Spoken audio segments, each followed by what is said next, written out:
everyone. Good evening. So, ang topic natin today is omniscience. God knows everything. So, yung talata na pag-aaralan natin is Hebrews 4:13. Sabi dito, nothing in all creation is hidden from God's sight.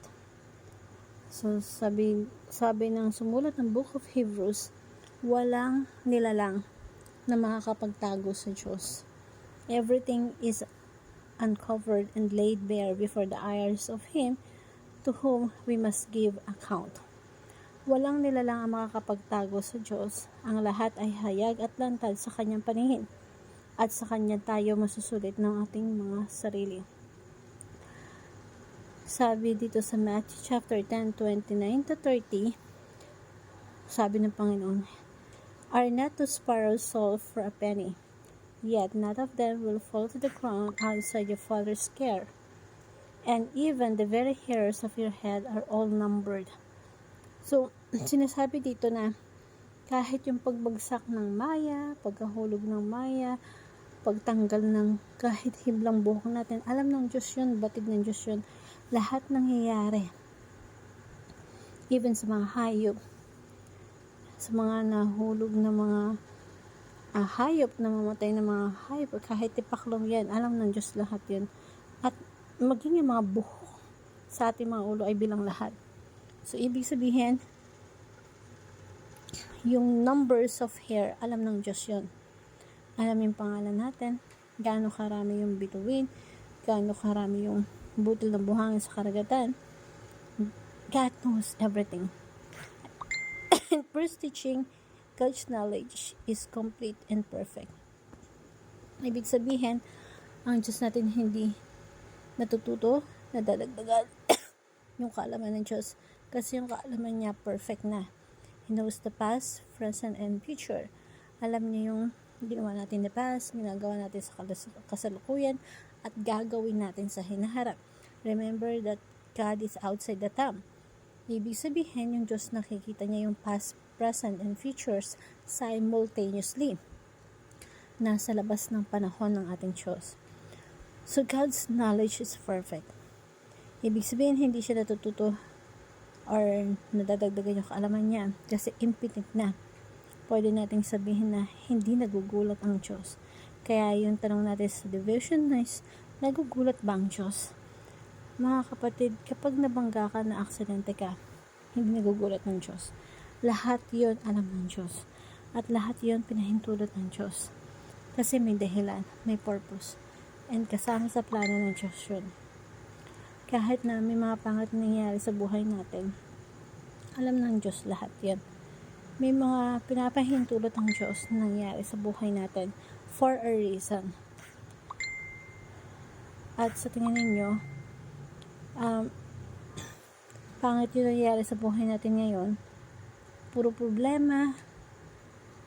Balikan natin yung buhay ni Joseph. Alam ng Diyos na pinagtataksalan siya ng mga kapatid niya. Alam ng Diyos na siya ay lilinangin ng kanyang mga kapatid, at yung kanyang balabal ay binigay na regalo ng kanyang tatay lalagyan ng dugo, papakita sa ama at sasabihin patay na si Joseph, diba? Tinraitor siya kahit mga kapatid niya. Alam ng Diyos yun na binenta siya, inalipin.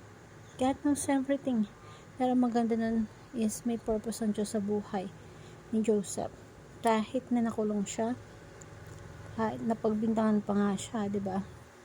Na pinagsamantalahan niya yung asawa ng amo niya, nakulong siya. And eventually, itinaas siya ng Diyos. At ginawa siya sa pangalawa na makapangyarihan sa pinuno ng Ehipto. At dahil doon, iniligtas ng Diyos ang buhay ng marami. Sabi ni Joseph sa kanyang mga kapatid, yung mga ginawa ng mga kapatid niya laban sa kanya, because it is intended for evil, but God intended it for good. So, mapagkakatiwalaan natin ni Diyos sa lahat ng ipinapahintulot na nangyayari sa buhay natin kasi may dahilan. may purpose. Hindi nagugulat ang Diyos sa mga actions natin. Kahit pa may mga trahedya na nangyayari sa buhay natin, hindi nagugulat ang Diyos. Hindi nagtataka ang Diyos because God knows everything. Pangalawa, God knows even the secret places of our heart. Yung puso natin, laging may motibo. Pwede tayong gumawa ng mabuti sa kapwa natin, pwede tayong may tinulungan, laging may motibo. Now, alam ng Diyos kung ano yung motibo ng puso natin. Bakit ginagawa natin isang bagay na may maayos na motibo. Minsan ang ganda na pinapakita natin pero nasa loob natin may mga makasariling intensyon. Or gusto lang natin minsan magyabang. Tandaan natin na lahat ng sekreto natin, lahat ng nangyayari sa puso natin, lahat ng motibo ay lahat ng yon ay hindi lingid sa Diyos at alam ng Diyos. Minsan, may mga kasalanan tayong tinatago, hindi sinasabi sa iba, pero lahat ng yon alam ng Diyos. Pangatlo, God's omniscience is a source of comfort. Para sa ating mga nanampalataya, yung Diyos na siyang nakakaalam ng lahat ng bagay ay nagiging source ng comfort natin. Paano nangyayari yon? Bilang isang tao, wala may bagay na hindi tayo nakikita. Like yung mga nangyayari sa atin for the next few minutes, seconds, hours, hindi natin alam yan. After 1 year, after 2 years, after 5 years, that gives us comfort na alam natin, na alam ng Diyos na nangyayari sa atin, na parte ng Diyos yung plano. Pwedeng merong may mangyayaring hindi maganda, pero God can turn that event for the advantage of us. Pag may pinahintulot ng Diyos sa buhay natin, hindi nagugulat ng Diyos. Kasama yun sa kanyang plano.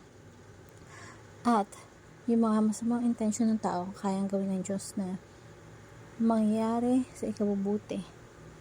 So, lagi natin siya sa atin, yung sarili natin, yung puso natin, pagkatandaan natin na yung Diyos natin, alam lahat ng nangyayari sa atin.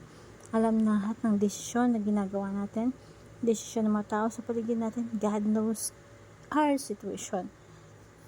Kahit masama, sa paningin ng tao, sa paningin ng Diyos, He has a purpose.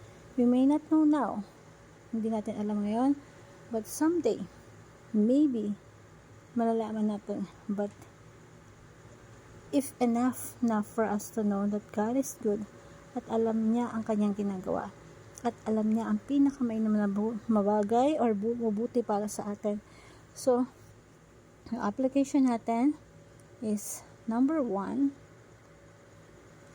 confess your sins because nothing is hidden. Kapag may tinatago tayong kasalanan, kahit ang tago natin yan, hindi yan lingid sa harapan ng Diyos.